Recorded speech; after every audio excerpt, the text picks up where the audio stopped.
আসসালামু আলাইকুম রহমতুল্লাহ। আজ 2/10/24 বাড়িতে আসছি।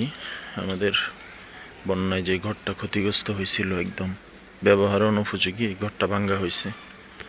ভাঙ্গার পরে মোটামুটি এগুলা সব ব্যবহার অনুপযোগী জিনিসগুলো হয়ে গেছে। সবগুলো লাকড়ি ছাড়া আর কিছু করা যাবে না। এই সব বিষয়গুলো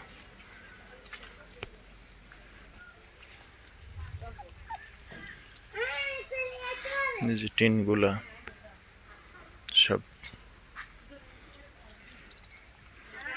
এই ঘর, এখানে ঘরটা ছিল, এই পুরো ঘরটা ভাঙ্গা কিচ্ছু নেই।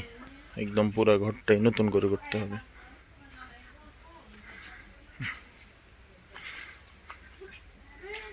এই হলো ঘরটার হালত।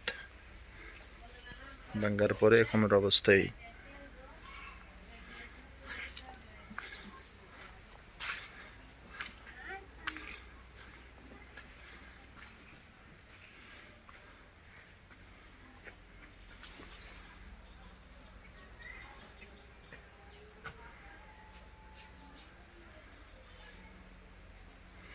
ইনশাল্লাহ ঘরটা ভাঙ্গার পরে মোটামুটি একটা পুনর্নির্মাণের জন্য চেষ্টা করার জন্য প্রাথমিকভাবে ভাঙ্গা হয়েছে। ইনশাল্লাহ বাকিটা আল্লাহ তাআলার ইচ্ছা।